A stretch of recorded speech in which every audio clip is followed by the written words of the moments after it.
just say how timely I think this conversation is, and I want to congratulate the organizers, actually. I felt like when Josh called, it was almost pretty much, I was like, okay, this is almost the perfect moment to have this conversation. And I think there's many, many reasons for it. I suppose over the COVID period, these conversations were going on, but I think there's a kind of a fundamental transition in the nature of the conversation I think we need to have. And there's been a series of reflections. From my side, I want to present this as a learning journey. I don't give you truths because I don't know them, but I could certainly give you reflections of our journey and what we've learned along the way. And there are some controversial positions in it, which are actually, you know what, we kind of think that doesn't work. And I'll share that in the same spirit of actually just saying, well, this is our learning. We maybe have got it wrong in other ways. Just want to preface this. Now, in that conversation, I think I'm going to try to take us along a bit of a journey. And we situate this conversation in an age of long emergencies. I think systems change is different now. We are seeing systems being weaponized. We're seeing systems being weaponized. Dramatic, huh? So we're seeing systems being weaponized. So you can look at the war at Ukraine and you realize very quickly we're seeing the weaponization of the transition itself. And we're using system power quite systematically in how we organize and how we try to drive change. So I want to frame it through that lens. If I can.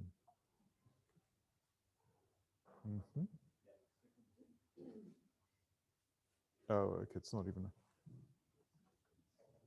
Sorry, which is that one? Yep. Yeah, perfect. So, and again, I don't want to over talk about the kind of challenges. I think many of us know them, but I also want to manifest how quickly they're moving, like real things are in play, you know, all the way from the cost of plywood going from £40 to £120. That's the scale, all the way to food costs and energy costs. We are in the middle of many of these reconfigurations. Mental health, we've spoken about in the previous panel. I think the kind of big issues that we face. Go on, which way does this go?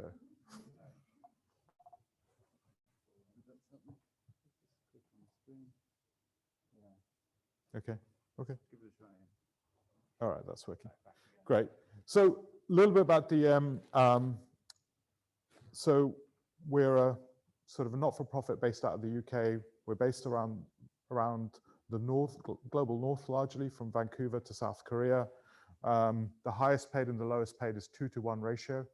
It's worth thinking about, 2-to-1, all the way through to actually, we built this entirely without investors or any form of kind of outside debt or equity investment. So it's kind of, we're building this in a pretty different way. Other thing I want to bring out, and this will be important for the later parts of this conversation, this is not about bragging. This is about me being deeply frustrated with the nature of our organizations, which didn't have the capabilities to do the systems work we were talking about. So one of the things I want to point out is actually system change work requires new forms of capabilities. And often I was part of teams which has designers, social scientists, great. Didn't really have investors, didn't really have people who understood actually law in a decent way, didn't really have the coders and the kind of technologists on the table. So you end up with this kind of post-it note scenario of the future, right? So how do we move? What are the capabilities required? And I think this is a really important question for us. Types of partnerships, and also how do you do partnerships? Does system change really work as an idea of consultancy? I don't think it does, right? System change work doesn't work through a theory of consultancy, as Anna was rightly saying previously. So how do you build those relationships over that time?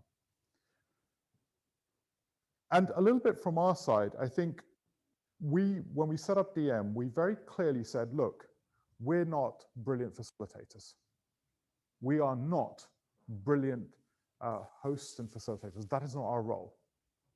What we are focused on is the things underneath the systems, the structures that sit underneath systems work, and actually designing them. Because one of the things that became very apparent is you could do a leadership workshop. You could get 50 leaders of an issue in a room. Everyone was like, yes, this is the right issue. When they got back to the office or their home, well, competition, financing structures, hierarchies, all those other structures very quickly resorted all that goodwill, and all that goodwill died away into the same power structures and same behaviors. So one of the questions was, how do you build an organization? How do you build things which actually builds those capabilities? How do you build an organization like that? How do you build a learning-centric organization where power and risk is managed in different ways? How do you hold risk in a system like that? How do you organize finance? How do you make pay? What's an employment contract? In a theory where actually it's about developmental or employment contracts, how do you organize that? Where does power lie? So the nature of the organization, the corporation structure that we have actually is pretty much anti-systems. And I want to preface here why I think system thinking practices are really critical. For me, this is the number one issue. In democracies, if we want to preserve an idea of democracy, and I don't mean democracy as the vote. I don't mean the vote. I mean democracy as the idea of agency to make society, the distribution of agency and agency to make society. If we want a world like that, we cannot have a management model. Management is a function, has come out of military models of thinking, command and control models of thinking. If we want a systems world where I recognize every actor has their own agency, yet we have to create an emergent coherence, a coherence which is emergent in relationships with each other, not command and control, we need a different way of organizing. And democracies in this crisis need this practice, because otherwise we are only left with a theory of autocracy, centralized power, which is what we're starting to see accrue, because we haven't found an organizing function to be able to deal with the speed and scale of transition. So systems is critical. It's not nice to have. I think democracies only survive in a complex, entangled world. Democracies only survive in a complex, entangled world if we can deliver a means of organizing through a systems lens. And the difference is most of our democracies were designed in an industrial, linear, predictable world, or the theory of, which meant our democratic arrangements are about mandate giving as opposed to recognizing the deep entanglements that we live in. So I'm saying all this stuff because I think I want to give you my perspective of why this work that you're all part of is absolutely critical. And unless we can make systems sort of practices work, I don't think we make the transition. I literally don't think we make the transition. Or if we do, we make it through autocratic systems. So we've lost actually pretty much everything that's precious.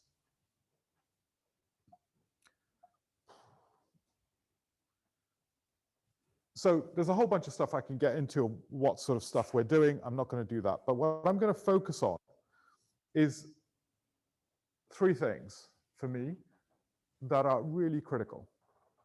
So if you're taking a systems perspective, I think one of the things that's really important is how do you grow a deep democracy, and a democracy of agency, right? We have to reappropriate words like freedom. Freedom is not just the freedom to be an individual arsehole, it's also the freedom to actually care. How do you build the freedom to actually care? How do you build the consciousness of being aware of your interdependencies and acting in interdependent relationships? At the intersection of these things, a freedom, a consciousness, sort of a deep democracy, a democratic freedom, and a relational freedom, and a kind of freedom, which is a personal freedom, I think there are new ways and new pathways of organizing. And these are really important, I think, in terms of actually preserving system capabilities. Preserving system capabilities.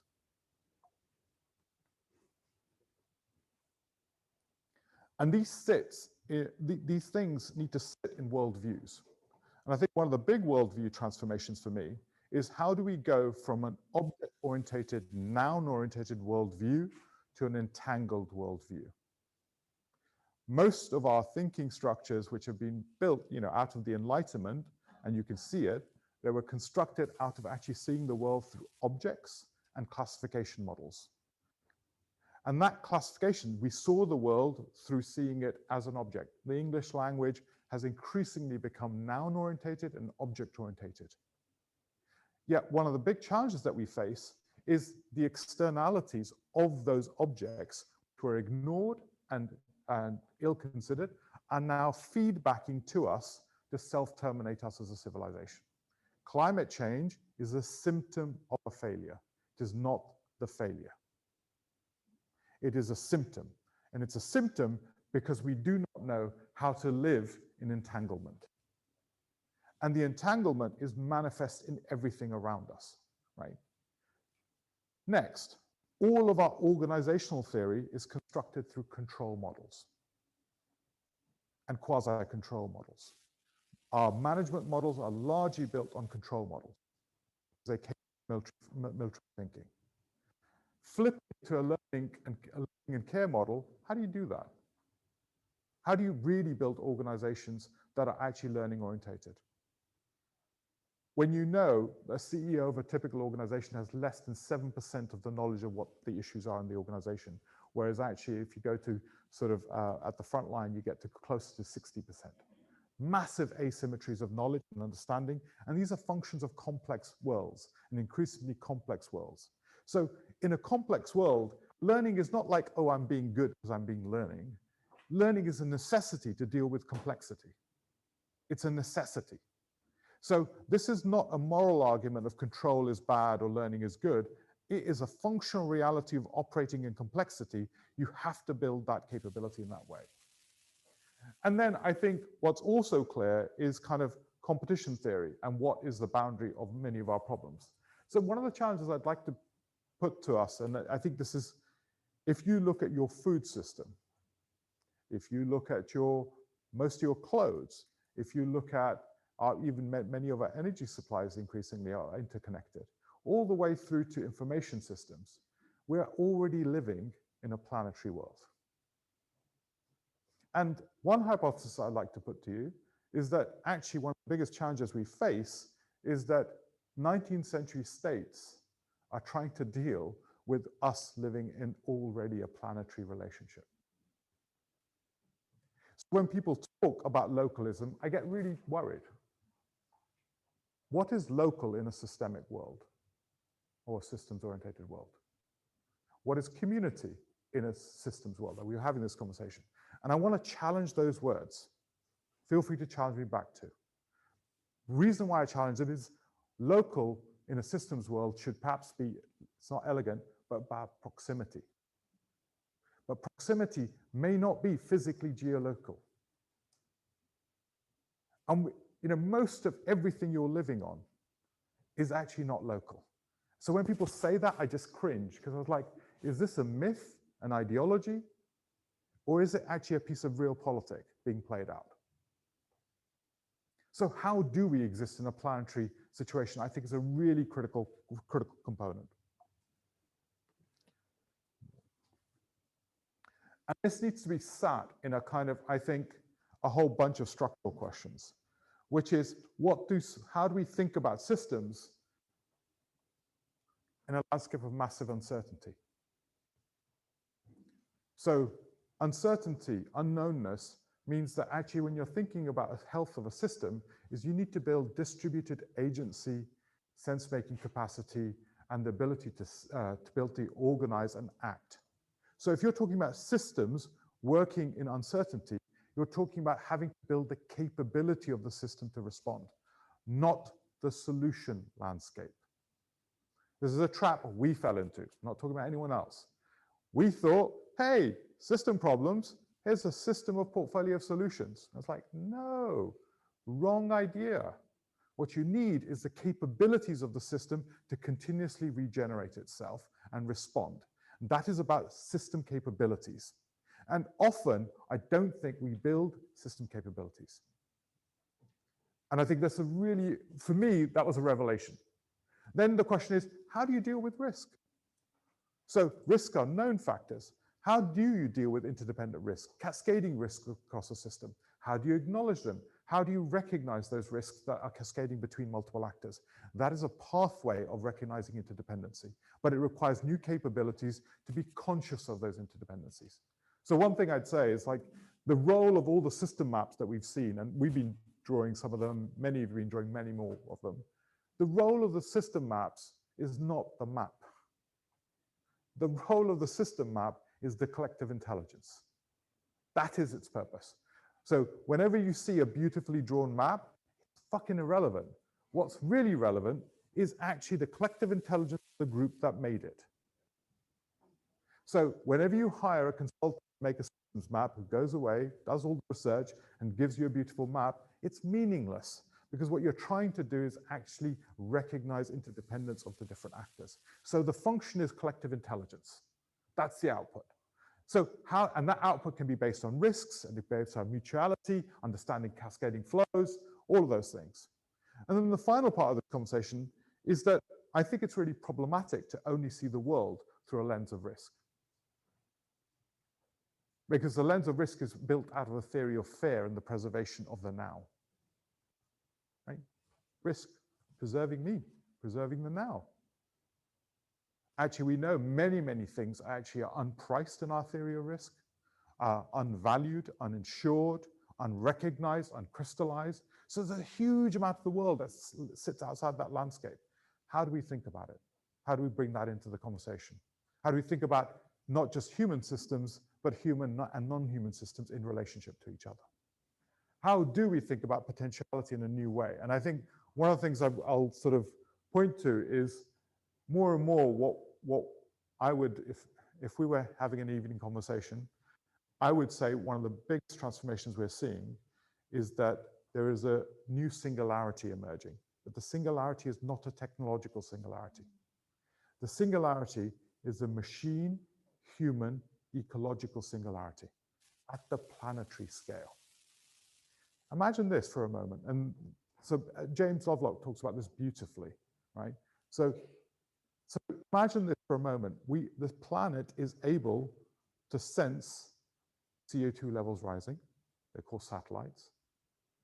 And as part of that, is able to actually help institutions transform themselves to start to correct it. Now, we know biologically, if the planet actually, we're a middle-aged planet, effectively, in terms of time of planets. And as a middle-aged planet, if the biological system keeps it cool, actually, the biological system is what keeps this planet cool. Otherwise, this planet would be massively, much warmer than it currently is. So we're now adding machine-human ecological systems to self-correct it. So I think there is something poetically beautiful emerging, which is a consciousness at a planetary scale. And that it's a machine-human ecological consciousness, and the singularity is at that level. And that, I think, opens up a vast new terrain of the possible in a way that I don't think we're imagining right now. And those things are already in play. We fixed the ozone layer in a treaty in Montreal. We were able to use satellite data to understand the ozone layer gap, and we were able to fix it, right? So we have, that is the ozone layer closing. So building new capabilities at a planetary scale that haven't existed. And I just want to put that out there because I think there's a different way of seeing the world when you start to look at it through that lens. And that opens up massive questions for like how you think about states. So states aren't red line boundaries. That's what everyone would like to tell you. But states are interdependent flows. They are flows. They are knots of flows of material. We rely, like what's that? So Russia produces, I think, somewhere about 50% of the world's fertilizers. It banned the export of fertilizers. Part of the reason we're going to see crop prices go up is because actually those fertilizers have actually become very expensive. So we do not live in a red line boundary. We live in a relationship, and that can be an ecological relationship. If you walk around London in the last few weeks, you will have seen red sand falling from the Sahara in rain, right? And at the same time, you know that the sand from Sahara actually ecologically fertilizes the Amazon. So we live at massive planetary biological systems, which aren't easily divisible by state boundaries in the traditional format. And that, I think, is the gap that we're in the middle of. So how do we start to see and discuss a nation state when it isn't effectively a boundary, but is a network of flows? What does that mean to actually thinking about how a nation state preserves itself, protects itself, looks after itself?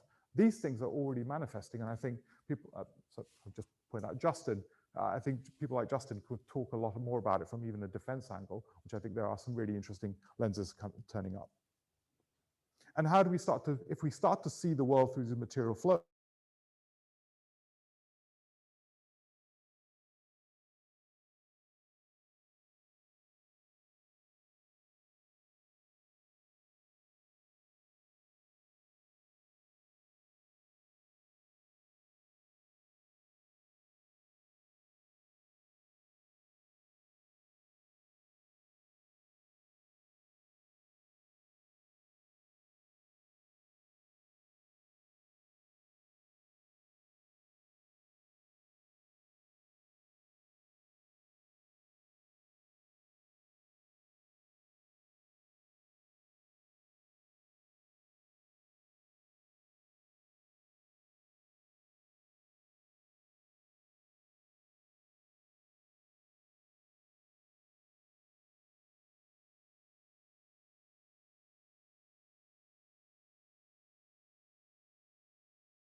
language. So our language, as I was saying earlier, is constructed through noun-orientated languages. What are processing, verb-orientated languages? How do they reconfigure how we see the world? So if you want to drive systems change, slowly shift language. If you want to drive systems change, slowly change your perception of self. Those things become really material and critical. And again, just to prove that, we did all this stuff. This was with Radical Childcare and Imi's team in Impact Hub Birmingham at that time. And we did all these portfolio solutions. Like I'm telling you, we did this stuff. And then very quickly you realize, yeah, you could do all these nice portfolios too, but there's no one on the other side, right? So then the question becomes, well, what is the value you're looking for in a system transformation? And you start to say, well, actually, the first value point is almost certainly making recognition happen, recognizing you are interdependent. Second value was actually coordination. People can say, well, actually, we can coordinate our activities. Third was actually some form of collaboration. But finally, if you really got there and you could build some of the capabilities, you will really start to focus on actually new synthesis, fundamental transformation in what you're doing. And if you want to do this, there's a completely different type of tools required to orchestrate that. And that became more and more, from our perspective, a point of focus. And simultaneously, what became apparent to us, and this is again, you could argue representative models of change basically allocate decisions to a group of people, a singular group that look at the future, right? And most of our policy-making engines are actually basically representative and linear. And that's how our policy architecture is made. It's not the fault, it's just where we are right now. And our democratic mandates are constructed in that way. Then, there is a lot of work that's been done on collective impact, but all collective impact is, it just makes another boardroom. It goes from one person on a chair to effectively 15 people in a boardroom deciding what the right solution is. Is that really going to deliver a systems change? And I think the theory, and I think this has been where we started to lose a bit of faith in the kind of collective impact work, was that actually this just created new power burdens, power control, and you weren't creating the movement and the architecture of large-scale transformation as a result of it. How do you move a city? You're not going to move a city by a boardroom, right? You're not going to move a city through a boardroom, I'll tell you that. So then the question really starts is, how do you organize for actually mass multi-actor models? What's the capabilities required to do that? And that to me becomes really critical in terms of being able to drive some of this stuff. And when I talk about sort of system capabilities, it's these sort of things. Right? The capabilities of the system are actually function of its accounting models. So how do you do system accounting?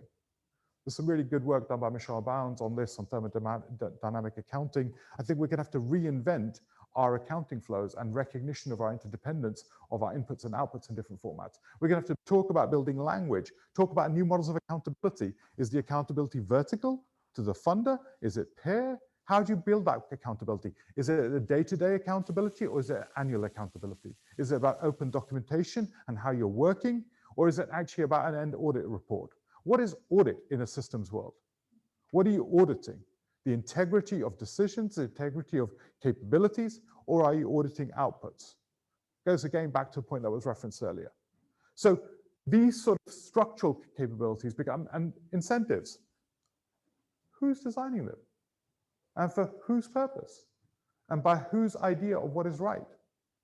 So what is the bias that we're constructing as practitioners into systems, and how do we do that legitimately? And where does our legitimacy come from? Who gives us that legitimacy to say we are doing this? Which preferences are we bringing to the table? How do you code systems participatorily? How do you code some of these incentives? These become really, from our perspective, these are becoming more and more significant issues. And they open up all sorts of kind of questions, all the way from how do you permission stuff in systems? How do you finance stuff in systems? We're doing a lot of work around actually new models of financing, actually for systems models, which, for example, if we're doing works around a tree canopy for a city, multiple tree canopies for multiple cities. On one hand, we're gifting money to communities to build urban forests, but at the same time, that's a gift, but that invitation is to then steward that gift. Because we know 50% of trees basically die as a result of being mismanaged. So you're on one hand gifting it, on the other hand, you're building an aggregative spatial liabilities map of heat island effects, flooding risk, and matching the benefits of those liabilities to pay for the money in different ways. So you have to work on, most systems work through hybrid capital approaches. How many of us actually organize hybrid capital economies? How do you account for them? How do you build balance sheets for them? These become really important issues. And then the kind of means and mechanisms, I think, for us became really interesting, right? So what are the tools and devices? How do you build, I don't know, how do you build kind of citizen-driven audits of a system? How do you do that? How do you encourage citizens to be involved in that? How do you build the platforms and capabilities for movement-oriented forms of analysis? How do you build new ways of establishing civic inquiries? Again, sort of the Civic Square team did some really interesting work on this, on civic inquiries. How do you build this? And by the word civic, I'm talking about many-to-many relationships. So one of the things I want to put into the table is I think we're at the nexus of a conversation which is between state, private, citizens, and commons is civics. And civic is a many-to-many response. And I think the reason why the many-to-many economy is really important, and I'll show it in a moment, is that our bureaucratic landscape, our contractual landscape, was built on the idea of the private contract, right? Bilateral relationships. What our capability now exists to build bureaucratic contractual frameworks that are many-to-many. So we did the work on the High Line in New York, did some work on the High Line in New York. And what we figured out was the High Line would have paid for itself in 10 months if you just put 10% of the uplift value generated by the High Line if you put it on, if the local buildings and landowners share just 10% of the uplift value. Now, that, historically, that's how churches were maintained. There would be a small covenant on people's housing that they would be required to repair churches. We can now do that with 10,000 plots of land almost automatically using smart covenants. So suddenly you can organize these spillover values in ways that are both parametric and contingent. You can structure them in a way that was historically not possible. So innovation in our bureaucratic landscape is opening up a new capability of organizing and value these spillovers in a way that historically hasn't existed. And you'll see that's where a lot of our work is crossing over. It is not just talking about the social organizing, it's talking about the social, political, technical organizing that sits at the back end of that. So in a sense, yes, if we want to talk about this, how do you start to build some of these capabilities becomes really important all the way through. And the last one I want to really talk about is the deep code innovations. Because I think, and I'll talk about, I think one of the big challenges that we face is that it is no longer a front-end organizing problem that we face. We face a problem that some of our deep-held worldviews have come to the end of their life cycle. So the idea of ownership, which I would like to replace the word ownership to enslavement, right? These are coming to the end of their time. Ideas of ownership, useful ideas at their time maybe even, but they're no longer useful.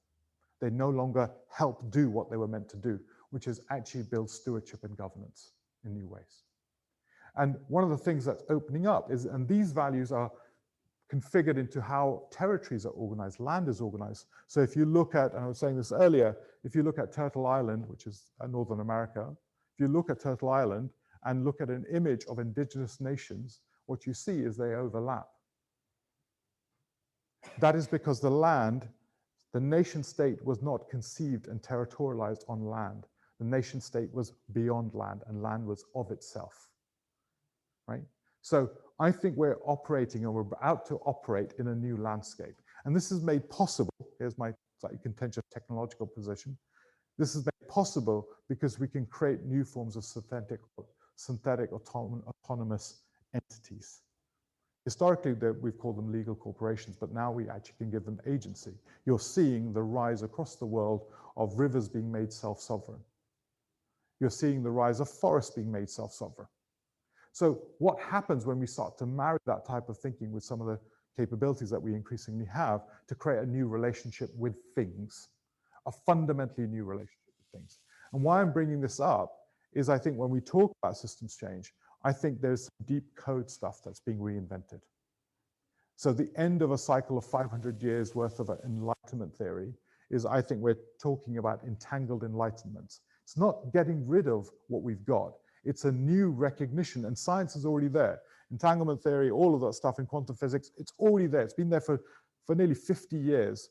People like David Bohm have been speaking about it. Now it's moving from what I thought theoretical physics, in a sense, to ways of perceiving the world and organizing the world. So it's really important, these transitions, in a really hard sense. Now, this is kind of where I try to get to, and everyone's seen these diagrams, but why I sort of bring them up is that ownership is about a theory of dominion. i.e., we are in dominion of the world. Actually, I think when we start to be in a treaty with the world, it's not just a treaty with plants, animals, and other things, it's a treaty with everything around the world in a different way. That is a structural transformation in how we see the world. And the deep structural transformation, I would say, is at multiple levels. One, I think we have to reimagine who we are. The biggest work of our generation is going to be cultural. Cultural. We have to fundamentally remake our idea of self. Our idea of self is broken. It's out of time. And every revolution has reimagined what it means to be human before it's built the revolution. Leonardo da Vinci's drawing of Vitruvius Man standing there was an idea of being human. That idea is out of time. And recognizing that we're interdependent is fundamental. So we have to recognize whether it's our social brain or the fact that actually microbiomes affect how I think, how I behave, all the way through to actually epigenetics and the impacts of epigenetics on us as human beings, or the fact that actually my friendship groups are probably massively impact my outcome and my cognitive capabilities, all the way through to air pollution, noise pollution. These are massively interdependent with the human biome. So when we start to see ourselves through that way, I think that's a really fundamental transformation. Next, I think we have to transform our relationship with nature. And our relationship with nature is that of resource.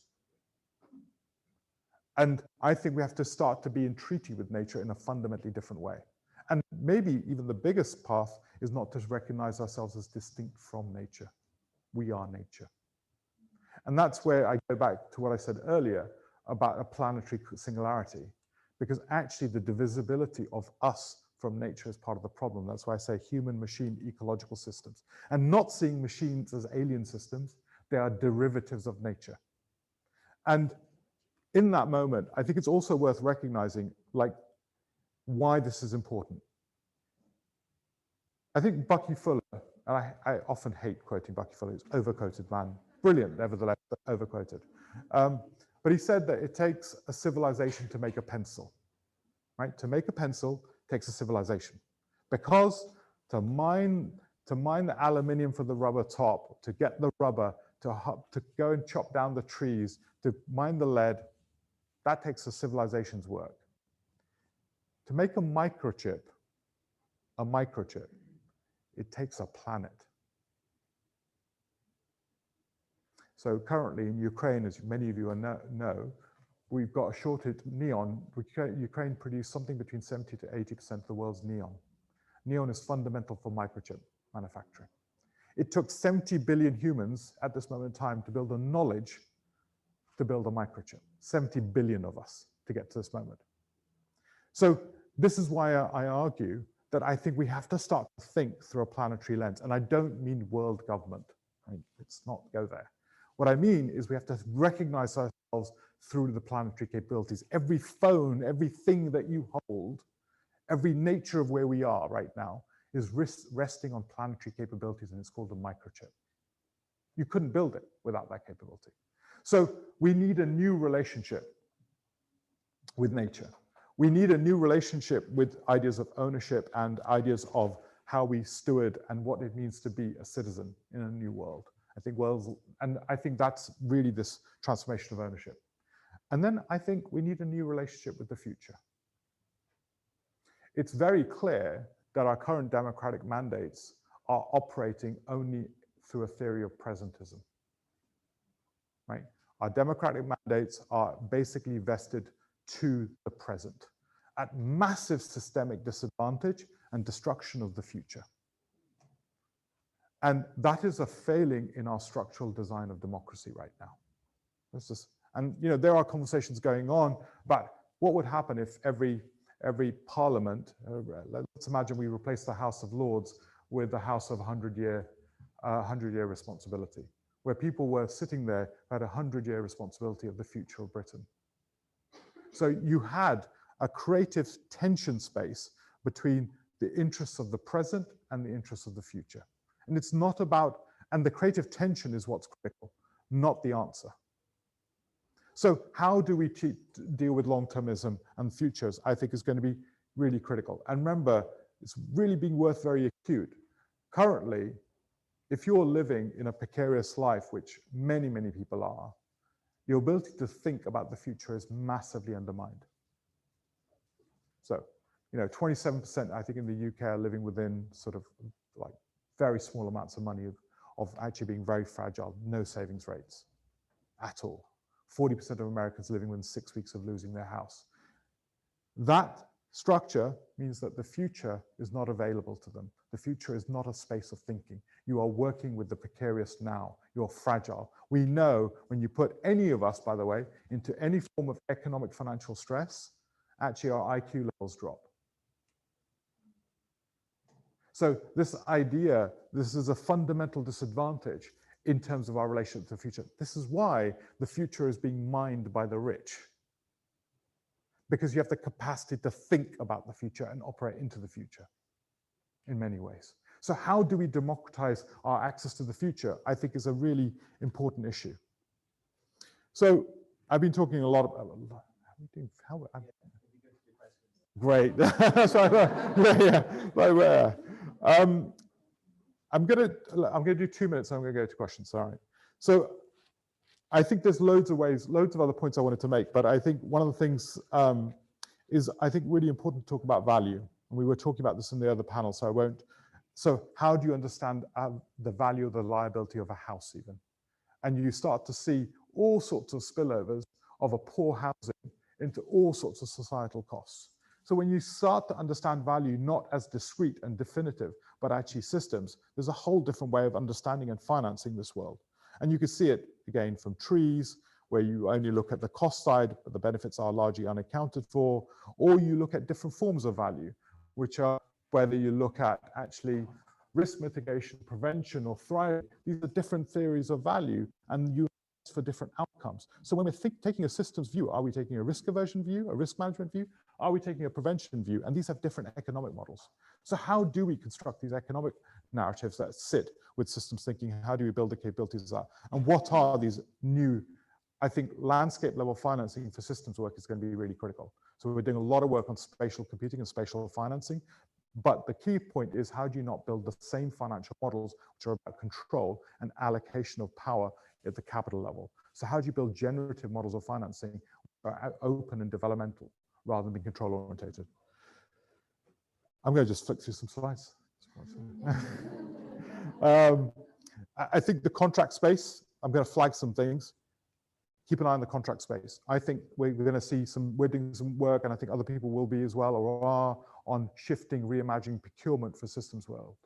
So in a procurement space, so rather than talking about procuring agents, actors, talk about procurement spaces in which multiple actors operate in a learning framework. So how do we start to reimagine the tools of procurement is going to be critical for this story. And new ways of constructing these contracts, which are based on assembling the space in terms of creating the protocols, the operation of that space, and the learning modalities. How do we start to construct the contractual landscape, I think is really critical. And what does that contractual landscape organize for? Co-benefits, which I think is the beginning of a story, but what is a contract of care? What is a contract not of single point optimization, but care? How do we start to structure that? That becomes critical. And this was the point I was trying to make about contracting.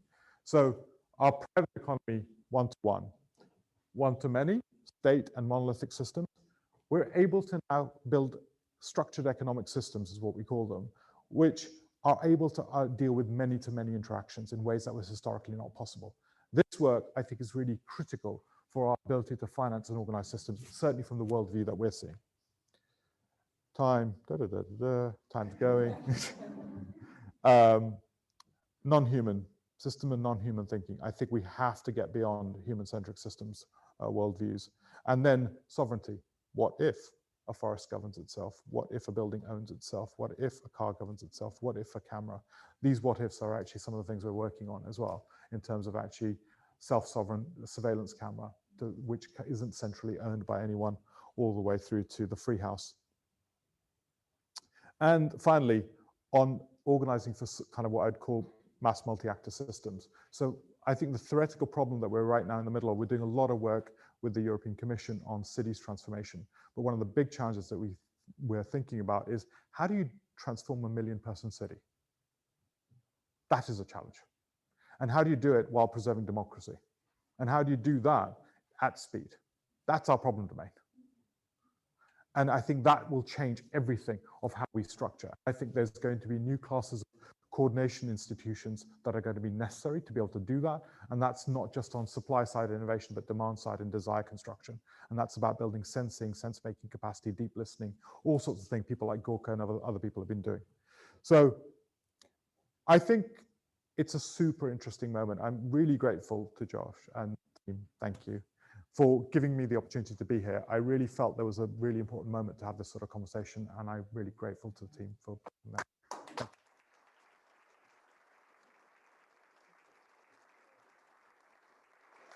Thank you.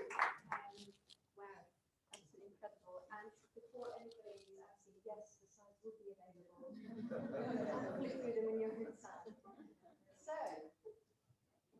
yes, yeah, Q&A, yes, absolutely. So let's go around the mics. Let's start over there. And then we're going to move over. Thank you. Whilst we're getting the mic, I want to apologize. That wasn't my slickest talk ever. I do better talks. But there was just a lot of new stuff I wanted to get out and share. And I just wanted to signal stuff that's happening, so at least that you can look it up and build it yourself. So my apologies, it isn't, I can do better talks. But there's just loads of stuff I wanted to share. Sorry. I think we are glad that you got those ideas out, because there's a lot of really good stuff in there, and I think they're huge ideas. They're paradigm shifting ideas. I just want to ask about one of them, because I think it's really important, and that speaks to a completely different way that governance would happen within and beyond the nation state. And it makes a lot of sense that we would need to move in the kind of direction that you speak of. But that level of change in political systems of governance hasn't really happened in human history without a significant amount of violence and disruption. You're talking about almost real change when you think of how quickly that needs to happen. There's a logic to that, because those power structures are so entrenched in the way that that system functions, and all the incentive structures hold it in that state. So it takes an incredible level of disruption to change that. And I don't think that we can afford revolutions and disruptions of that scale. So my question to you is not an easy one, but it's about pathways, evolutionary pathways towards that might be accepted by the existing configuration of governments. It's a great question. And actually, it's a really, really important question. And I've been sitting with that question. So thank you for voicing that as well. So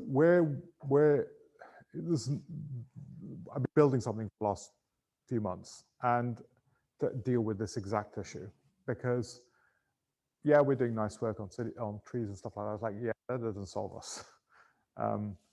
And where we're seeing resonance, and it's moved very quickly, and is that there are ecological zones, we're calling them ecological poles around the world, that sit at the crossroads of transnational nations, multinational nation states at the crossroads of them. Those ecological poles are actually sites of pretty significant degradation because of game theory problems, and are also releasing carbon into they're releasing carbon into the atmosphere. And there are the sites of pretty strong ecological environmental resource threats, which means they're sites of potential conflict, significant conflict. So if you ask me to where we're putting our money is going to those locations, to configure a transnational kind of institution that sits to look at ecological resource management done through participatory coding with the communities upwards. And that's how we're narrowing into that problem. And we think going there is the faster, but it's also the capability building that allows us to get away, allows us to reconfigure some of those vulnerable points, but also build a pathway for a new governance theory off the back of that. That's the theory of change that and it's moved quite quickly. Like bizarrely, we got Berghoff Foundation, for example, from Germany got in touch with us very quickly, said, look, we need to think about this. People are starting to think at a planetary scale and are starting to understand these risks, especially as we see the systems consciousness is becoming evident, both in terms of war and risk analysis. So, yeah.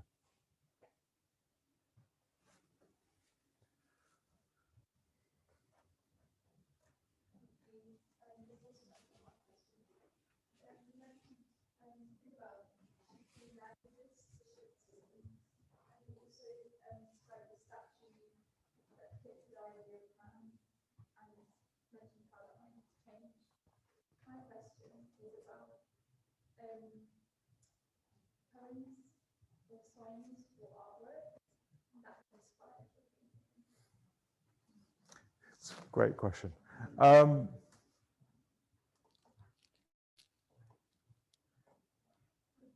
It's a really difficult question, I have to say. And I'm going to be honest about that in a sense that when I was a kid, I used to always think, was I a robot?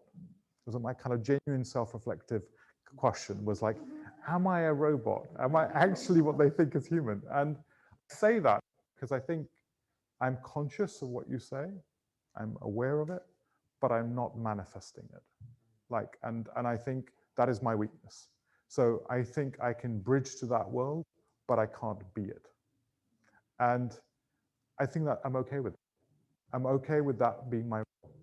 And I think that partly I can sense it, I can feel it, but I can't be it. But that's where it needs other people to be it. I'm empathetically aware of it. I care about it, but I know, but that's why I said, right? I think the biggest revolution at this moment in time. So if I could be somebody else, I would be somebody working in the agency of culture and personal transformation. Not personal transformation, reimagining what it means to be human. We need somebody to reimagine at a cultural level what it means to be human. That is the work. Everything else I've shown is the boring shit we can get rid of. We can do that. But that work is the genius work of somebody, and it's resonant. The science is there, the kind of languages are emerging, all of that stuff is there. But it requires unfurling in society, and it requires a new way of being in society. And I think that's the work. I can describe it, you see, but I'm not, that's not my contribution, unfortunately. I'd love it.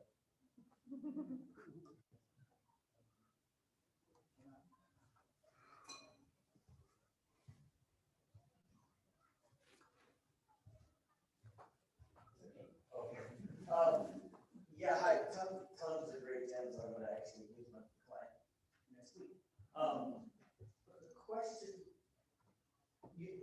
correct me if I'm wrong, you said collective impact will not catalyze systemic change or something to that nature. That would be a big shift in the way that we operate, things that we teach. So I'm wondering, can you talk a little bit more about that? And then if it's not collective impact, can you identify or clarify what's on the other side of that? Thank you for asking that question. And I didn't mean to be provocative, but I did want to be clear from a perspective, which is, I think, firstly, the problem is the collective. That's one of the biggest problems with collective impact is where is that collective and who draws that boundary, who draws the relevance? And then the second part of the problem is what I would say, who decides the allocational capacity and allocation of what is a good idea. And most of the collective impact work I've seen, there is a boundary in the thinking, and then there is effectively, whether it's a CEO group or effectively a decision makers group, that then decide allocations. And the problem with those models is that so at DM, when we built the organization, when I built 00, we thought consensus was the way to go. It was a big mistake. Consensus doesn't work for one thing, which is to do with information asymmetries. I just don't know everything that you know. And so if you ask me to make a decision with you on something that I just don't know about functionally, I either rely on opinion and I don't have access to the tacit knowledge that you have, or you have to invest huge amounts of time to give me all that information in order to make a relevant information. So what collective impact does is creates those informational asymmetries in the decision model, which actually becomes difficult. Now, I know we can deal with all these things. We can address all these things by investing in different ways. But I suppose my challenge is that I think there might have to be a much more different way, which is open and based on open models of behavior transformation and open models of capacity building. So I prefer words like movements and impact movements, or organizing for system change through a movement lens rather than a bounded lens. Now, I know that's controversial. I accept that. I'm willing to have that debate. But I think we have to think about systems from their power is the unboundedness. And the movement language, I think, works really well in terms of giving us the frames to be able to do it. And that also means we have to be careful about capital allocation models, because if you use finance and if it becomes a control model, then it just becomes another power structure in itself. So that's where all of the stuff is going from. And collective, so the other part is that unless you can build a shared sense-making model, so 12 of us come together, decide something, it doesn't have any legitimacy unless we can actually build a shared conversation, which is why I think from a democratic lens, we're going to have to take a different route. That's certainly been our experience when we've tried to do it. like in that way. You can get it so far, but you can't do the hard work. It breaks down. That's been our experience. And again, I really open it up to everyone to disagree, build other knowledge into it. Hi, thank you. Very fascinating talk. Thank you. I just have a question about, where does the change happen in the or systems change? Because I'm privileged to work with other movements and organisations that want to make change happen. But at the end of the day, I think it's so important to have that connectivity. So they tend to, even if it's a big movement, it's just a number of people that sort of make it happen. Yeah. So it's just, how do you scale this up? I think yeah, I think from my side, so I think from what we've been seeing is that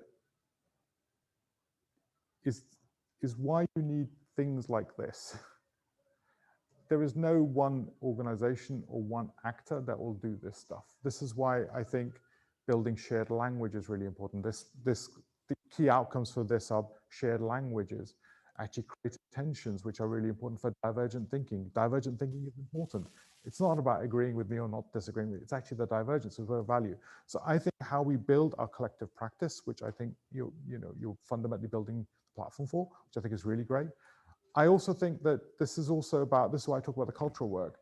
I think unless we can invest massively in the cultural and art work, which I think is the real counter-positional view, I think that is really critical to actually opening up other forms of discussions and other forms of capability. I don't think there's sequence. I think these are entanglements. I don't think one has more priority over the other. I think these things have to coexist, and they have to coexist as a wider movement of story. So I don't have a simple answer for that. And I also think there's bias in every situation. In some situations, you may go in and say, you know what, we're going to look at the land issue. In certain situations, you might go in and say, we're going to talk about lands and take a systems view up there. In some situations, it might be about the people issue. So I think you go in where the opportunity is, and you organize and you build wider coalitions. I think one of the challenges I would say, which I think we struggle with, is how do you work in massive collaboration? And I think this is a real structural challenge that we face. Like, I think it's really collaborative work. Everyone just says it, like, collaboration. And it's like, yeah, it's bloody difficult. Really difficult, because it has lots of missed incentives, lots of short-term incentive competition models, hierarchy, all sorts of things and problems. So I think one of the big questions for us is, how do we create the collaborative capabilities for organizations to work in deep collaboration? How do you decentralize power and agency to be able to do that? The corporate form isn't designed for collaboration. It's designed for extraction and optimization. So I think there's a hard question. This is why I kept going back to the procurement space. If our procurement space is about individuals and subcontracting, you get power pass-throughs. You get accumulation money pass-throughs, client privileges. So how do we start to change those structures to allow those things? So I don't know, not a great answer, but you get the score. It's complex.